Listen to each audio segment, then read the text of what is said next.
यानी कि जनता को शासन जनता द्वारा चुनी गए प्रतिनिधियों द्वारा जनता की हित की खातिर की चालू।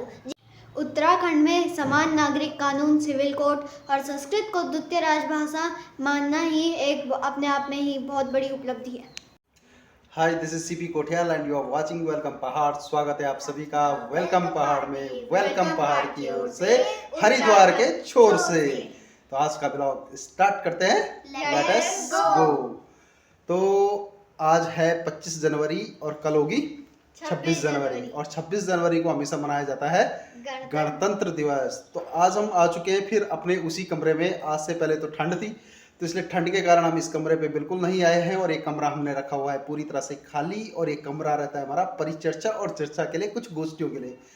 तो देखते हैं, आज कुछ बातें करते हैं बच्चों से और आपस में मिलकर कुछ बातें करते हैं। अगर आपको ये बातें पसंद आती हैं तो आप हमारे चैनल को जरूर क्या कीजिएगा, फॉलो कीजिएगा, लाइक कीजिएगा, कमेंट्स कीजिएगा और शेयर भी कर दीजिएगा, और साथ में सब्सक्राइब भी कर दीजिएगा।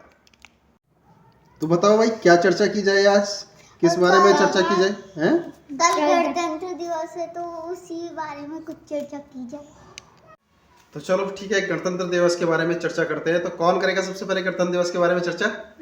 अच्छा, तो परीक्षा चर्चा करेगी गणतंत्र दिवस के बारे में। गणतंत्र जरूर छन पर बापू का सपना अधूरा छन, जीते अंतिम मंजिल ना समझा, हमारा मन का मंत्र न पूरा छन।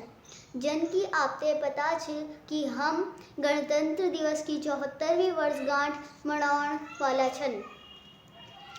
और अब पहली गणतंत्र को अर्थ समझी लेंदा। गणतंत्र जैकू की अर्थ था गणधनतंत्र। गण को अर्थ था लोक जनता और तंत्र को अर्थ था राज शासन, यानी कि जनता को शासन जनता द्वारा चुनी गए प्रतिनिधियों द्वारा जनता की हित की खातिर की चालू। जे वास्ता गणतंत्र भारत ने अपनी पैर रखी गए। 26 जनवरी 1950 को हमारो संविधान लागू करी गए थे।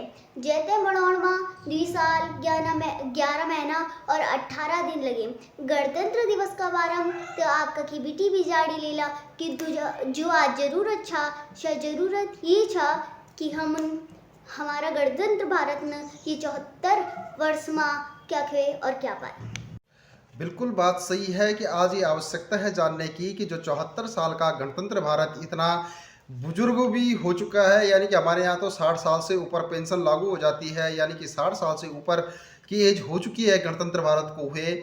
74 वर्ष की जो वर्षगांठ हम मना रहे हैं, तो आज की जो आवश्यकता है वो आवश्यकता इस बात की है कि हमने इन 74 सालों में क्या खोया है और क्या पाया है। क्योंकि गणतंत्र के बारे में तो आप कहीं भी पढ़ सकते हैं, गणतंत्र क्या चीज़ है ये भी जान सकते हैं, संविधान के बारे में आप कहीं भी जान सकते हैं, लेकिन वास्तव में 74 साल से भी अधिक इस भारत ने क्या खोया है, क्या पाया है, तो इस पर परिचर्चा करते हैं और ले चलते हैं आप प्रतीक्षा की तरफ, और देखते हैं प्रतीक्षा क्या कहती है कि इन 74 सालों में हमने क्या पाया और क्या खोया है। भारत ने इन 74 सालों में बहुत सी उपलब्धियां हासिल की हैं, जिनमें साइंस और टेक्नोलॉजी तो है ही, लेकिन अगर उत्तराखंड की बात की जाए तो उत्तराखंड में आलवेदर रोड और ऋषिकेश कर्णप्रयाग रेल लाइन में भी अपने आप में ही एक बड़ी उपलब्धि है। संविधान की बात करी तो जम्मू कश्मीर में धारा 370 को हटाए जाना भी अपने आप में ही एक उपलब्धि है। उत्तराखंड में समान नागरिक कानून, सिविल कोड और संस्कृत को द्वितीय राजभाषा मानना ही एक अपने आप में ही बहुत बड़ी उपलब्धि है। हम ये बारम पापा से पूछदा कि यह 74 सालों में हमारे देश ने क्या खोया और क्या पाई। वास्तव में आज बहुत बड़ी समस्या है। क्या समस्या है? समस्या ये है कि उत्तराखंड हो या भारत हो, यो भारतन हमारा जो गणतंत्र भारतन ये 74 साल में क्या उपलब्धि हासिल करी और क्या ये खोए और क्या पाई। वास्तव में एक बहुत बड़ी बात है कि उत्तराखंड की बात करें या फिर भारत की बात करें, तो भारतवर्ष ने इन 74 सालों में क्या खोया है और क्या पाया है। अभी तक आपने देखा है कि बच्चों ने जो बताया कि भारत ने बहुत बड़ी उपलब्धियां हासिल की है, लेकिन इन उपलब्धियों की बात अगर हम करें तो भारत जो है नित नए आयामों को छू रहा है। यहाँ पर अगर उत्तराखंड की बात करते हैं तो आलवेदर रोड तो उत्तराखंड में बन ही रही है, और जो काफ़ी हद तक यानी कि 60 से 70 और 80% तक पूरी हो भी चुकी है। और उसके बाद रेलवे जो प्रोजेक्ट चल रहा है उत्तराखंड के अंदर, ऋषिकेश कर्णप्रयाग जो रेलवे लाइन चल रही है, वो भी अपने आप में विकास के पहिए को काफ़ी आगे तक धकेलने में सक्षम हुआ है। विकास की अगर बात करें तो भारत ने साइंस और टेक्नोलॉजी कंप्यूटर के क्षेत्र में बहुत बड़े आयामों को छुआ है, लेकिन इन विकास के साथ साथ भारत को बहुत बड़ी मुसीबतों का सामना भी करना पड़ा है। इन 74 साल से अधिक इस गणतंत्र भारत ने कई चीज़ों का सामना करना पड़ा, कई आपदाएं झेली, जिनमें जो है इसने सबसे पहले भारत चीन युद्ध, भारत पाक युद्ध, करगिल संघर्ष जैसे संघर्षों को भारत को झेलना पड़ा। जब तक ये संघर्ष खत्म ही नहीं होते थे तो इन संघर्षों के बाद यहाँ पर आंतरिक आपदाएं आ जाती हैं, जैसे कि केदारनाथ की आपदा आपने उत्तराखंड के अंदर देखी होगी जो 2013 में आई थी। और उस पर एक छोटी सी कविता मुझे याद आ रही है कि साल भी तेरो राज भी तेरो, ठीक है, 2013 था, यानी कि साल भी 13 था और राज भी 13 था, 13वां ही राज्य उत्तराखंड था और साल भी 13 ही था, 13वें ही, यानी कि 2013 में आपदा आई थी और साल भी 13 ही था और राज्य जो राज्य था वो 13वां ही राज्य उत्तराखंड है, तो उस समय आपदा आई थी।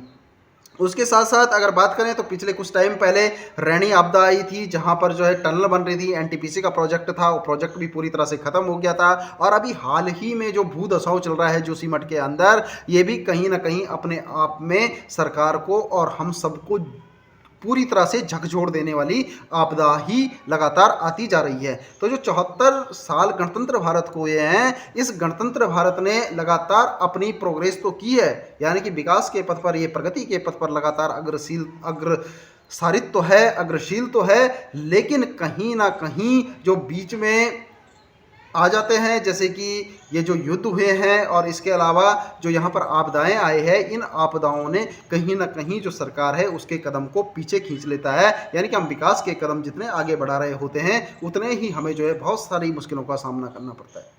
इसके अलावा एक और बहुत इंपॉर्टेंट बात है, और वो इंपॉर्टेंट बात यह है कि जब जब हम विकास के पथ पर अग्रसर होते हैं, और लगातार हम विकास के पथ पर अग्रसर तो हो रहे हैं, लेकिन कुछ समाज के ठेकेदार, कुछ धर्म के ठेकेदार हमारे इस देश को पूरी तरह से झकझोर रहे हैं, हमारे नौजवानों को भटका रहे हैं, हमारे बुजुर्गों के ज्ञान को भटका रहे हैं, हमारे बच्चों को बहला रहे हैं, फुसला रहे हैं और एक जगह से दूसरी जगह उनको कन्वर्ट कर दिया जाए।